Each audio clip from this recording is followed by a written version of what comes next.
Para pengikut Kristus yang setia, salam jumpa dalam renungan harian dengan Injil Lukas bab 9 ayat 7 sampai dengan ayat 9 sebagai acuan reflektif. Bersaing itu tidak selamanya buruk dan perlu dihindari, sebab ada dampak yang baik yang bisa kita temukan dari suatu persaingan yang dapat membawa kita kepada perubahan, bahkan kemajuan.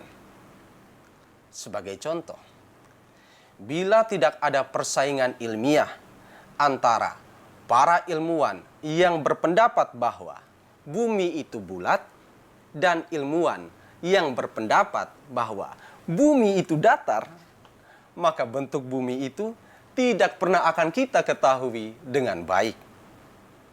Atau bila tidak ada persaingan dagang antara merek-merek handphone saat ini, maka tidak akan mungkin ada fitur-fitur terbaru yang berteknologi tinggi saat ini. Perubahan dan kemajuan ini dapat hadir karena persaingan itu memungkinkan setiap orang terpacu untuk mengerahkan segala kemampuan terbaiknya. Selain itu, orang-orang yang bersaing pun selalu termotivasi untuk mengoreksi dirinya sendiri. Bila ada kekurangan pada diri atau pada karyanya yang menyebabkan kekalahan dalam persaingan, ia akan segera membenahinya. Sikap-sikap inilah yang membuat persaingan itu punya dampak baik dan memang perlu dipertahankan. Namun, bila pandangan tentang sisi positif dari persaingan itu kita pertemukan dengan kisah Injil hari ini, kita akan mendapat suatu kesan yang berbeda. Sebagai raja wilayah Galilea, Herodes merasa bahwa kehadiran Yesus amat membahayakan baginya. Ia merasa disaingi oleh popularitas Yesus saat itu. Banyak ajaran dan banyak tindakan Yesus yang menarik perhatian massa, sehingga kehadiran Yesus benar-benar dinantikan. Bagi Herodes, situasi ini tentu tidak boleh dibiarkan begitu saja, karena perlahan-lahan bakal mengancam kemapanan hidupnya. Apalagi kritik-kritik yang dilontarkan oleh Yesus kerap tertuju jelas kepada dirinya. Bisa saja Yesus memanfaatkan kesempatan ini untuk memanen simpati dari banyak orang. Dan dengan kekuatan itu, people power, Yesus menggulingkan pemerintahan Herodes. Herodes amat risau bila perkiraannya ini menjadi kenyataan. Maka Herodes berusaha untuk bertemu dengan Yesus, bukan untuk beramah-tamah atau menggalang persaudaraan, tetapi Herodes ingin bertemu dengan Yesus untuk membinasakan Yesus segera.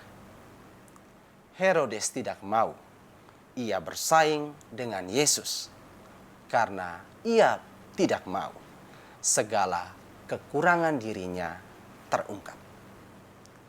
Ia ingin tidak boleh ada perubahan atau kemajuan apapun. Biarlah semuanya tetap sama. Ia tetap berkuasa mutlak tanpa sedikit pun ada gangguan.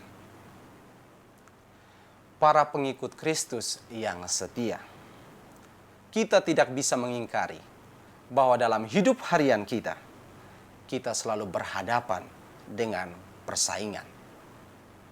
dalam dunia perkantoran, kita bersaing dengan rekan kerja.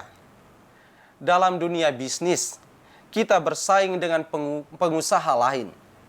Dalam lingkup sekolah, kita bersaing dengan teman sekelas. Bahkan dalam lingkup pelayanan gereja ini pun, kita bersaing satu sama lain. Persaingan-persaingan ini pada dasarnya baik adanya karena mempunyai sisi positif yang berdaya ubah. Namun, bila mulai menjurus pada kondisi yang tidak sehat, kita mesti berhati-hati. Persaingan tidak sehat membuat hidup pun tidak tenang, karena kita selalu dihantui oleh rasa iri hati. Iri hati cenderung mengarahkan kita untuk berlaku keji, terutama yang bertujuan untuk menjatuhkan pesaing kita. Iri hati, kata Paus Fransiskus, adalah cara yang digunakan oleh iblis untuk menggagalkan proklamasi Injil. Maka hindarilah sikap iri hati dalam setiap persaingan, apalagi dalam persaingan untuk menjadi saksi Injil. Bersainglah secara sportif, karena di dalam persaingan kita pun bisa berkembang menjadi pribadi yang lebih dewasa. Tuhan memberkati.